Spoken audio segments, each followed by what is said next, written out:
What is up, everybody? I am that guy, Bri. Welcome back to my channel. Today, in this video, we are going to review The Last of Us Part 2. Now, this video is going to be uploaded much later than everybody else because I'm going to take my time and I'm going to play the game thoroughly from start to finish. Now, I stream the game. I stream it live on facebook.com/thatguybri.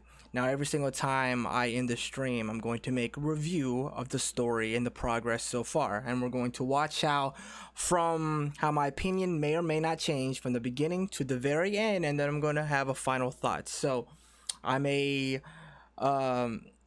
so you're going to see, we're going to watch how my opinion changes. And I think that's extremely interesting.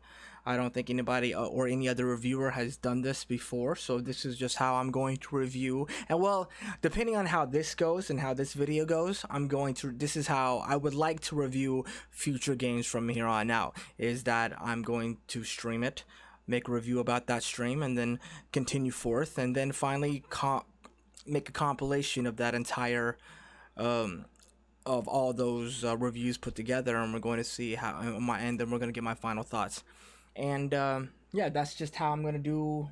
That's how I'm gonna do my reviews. Now, with that said, let's get to The Last of Us Part 2. Now, I played the first 2 hours of The Last of Us Part 2. Now, I did take a peek at the leaks of that was released a few months ago, and I didn't read all of them, but I do know that, spoiler alert, and just in case anybody's watching this video and you don't want to read any spoilers, then I'll probably suggest that you back out, because there's going to be a lot of spoilers in this video, because I'm going to talk about everything that happens or everything that I've experienced while I'm playing this game.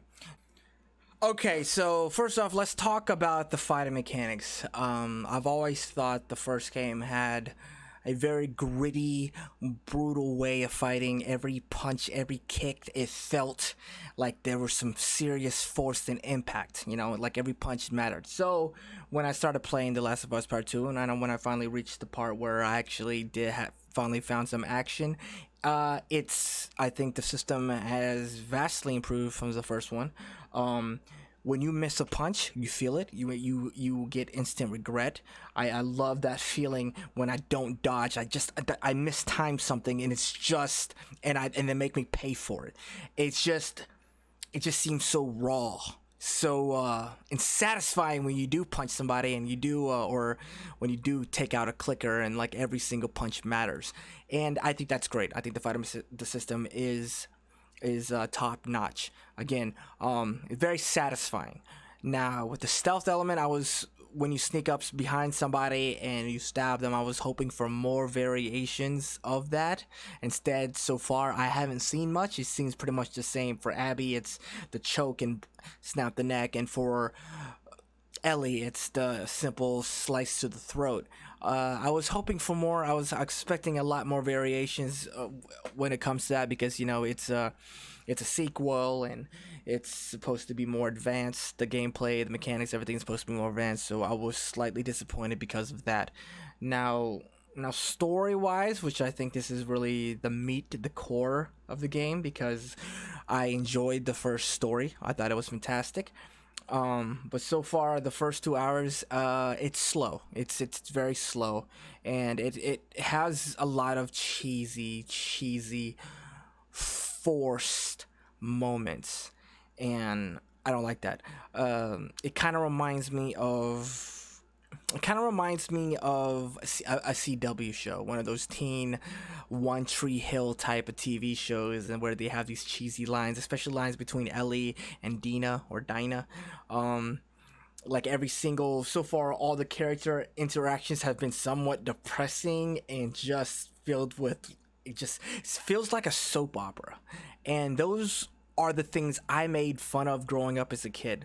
Those are the type of shows that I make fun of. I made, like, a friend of mine would bring in seasons of One Tree Hill, and while they're watching it at school, I would make fun of it. It's just very cheesy lines. It's things that I don't really appreciate.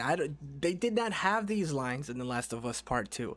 When there was in the end of my 2-hour stream, there was a moment between Ellie and Dinah, whatever, and It was so cheesy. It reminded me of a teenage TV show, and it kind of made me want to make fun of it. And and I don't appreciate it because I love The Last of Us Part One. It didn't have those moments, and for some reason, in the first 2 hours, it's filled with that. It's just I don't know the proper word for it. I'm not a movie buff. Is it a trope? Is it all the I don't know all these other terms, but all I know is that they're cheesy and they're easily made fun of, and for some reason it's just forced. It feels forced. It's like whoever wrote this or directed this decided that we need as a lot of dramatic moments as possible, and we need to force it all to make happen. It's weird. Like nobody smiling, nobody's. It's just none of the interactions are just okay, this is what needs to be done, blah blah blah. It's all, oh, I can't talk to you, let's make everything awkward. You know what reminds me, it reminds, there's a lot of teenage angst here. Like people don't know how to be adults, and then the adults, the characters in this game don't know how to be adults or act like adults. It's just weird. I think that it's the first 2 hours is definitely catered to children, or teenagers or teenage girls, and clearly I am not a teenage girl, so I'm not part of their demographic. If that's what they're catering or making this game for, then I guess they nailed it. But for me as an adult male who enjoyed the first one, it's just too much of it, especially in the first 2 hours. But anyway, so far it's been slow. um yeah, as you can see in this in the clip up here, you can see the fighting. I enjoyed this so much. This was, I was playing as Abby in this moment, and I was just having such a dope, like seeing these two fast runners coming at you, having them swing at you, and me mistiming and then getting hit. It's just really puts you in that moment. It's just so satisfying when you come out and you survive that interaction. It's so great, so great. So the fighting is awesome, but so far the story has been uh cheesy. And with that said, I know that during the leaks, a lot of people have now. I played as Abby. Now, I will say this. Now that I know what is to come, or if the leaks are true. Now, I haven't read anything other new articles. Now, the leaks are true, and Abby does kill Joel. It has really affected my first impression of Abby. Now, everybody, um, I'm going in playing this new character, Abby, and it leaves me like a slight bad taste in my mouth because I know what she's going to do, and it's already making, there's this barrier on making me hard, or making me like this character, because I think it's kind of twisted that you're going to give us this character from the first game and then have us introduce a new character and then have us, the fans, the people who play the game, who enjoyed the first one, kill that character that we liked. Now, first of all, I thought Joel was going to die in the first one, so I'm not really too attached to his character, and I was so I actually thought he was. So I'm not really too attached to the point where I expect him to die. I expected him to die in this one, so I'm not really too surprised that if the leaks are true, that he dies. So, but at the same time, it really gives me a bad taste in my mouth to playing the character that does kill him. So I know it's going to give it. It's going. There's a barrier here that I have to overcome for me to like this person. So it's really unfortunate that the leaks came out and kind of ruined it for me. So another point is that I know a lot of people argued and hated the fact that this is an SJW. They're trying to, there's an agenda, propaganda, and everything.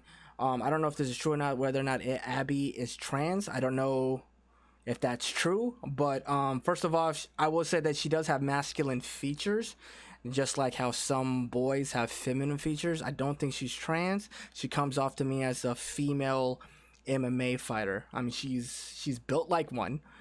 She doesn't strike me as a trans character, but even so, I do find that even if she is a trans character, it would definitely be an odd choice, simply because in a post-apocalyptic world, I don't think you have time to try to figure out who you are as a person, who your identity is, because in this type of world, when any day and any moment that you could die, the only thing that you are focused on is your survival.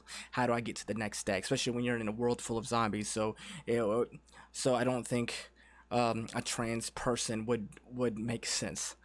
Um, but with that said, so I don't think she's a trans character, so I don't know why all the hate or everybody losing the freaking minds. Um, but with that said, yeah, so far, the game, the fighting is good. The graphics are good. I actually thought there would be a lot better graphics, but maybe it's just my screen. But it seems just pretty basic. I don't know. I guess maybe we just hit the peak of. I guess graphics can't improve that much anymore. But so far the graphics are pretty decent, and gameplay is the fighting is great. I expected more when it comes to stealth, and story is a bit cheesy. So I'm going to go stream again. I'm going to continue with the story, and I'm going to come back here, and we're going to see if my opinion changes.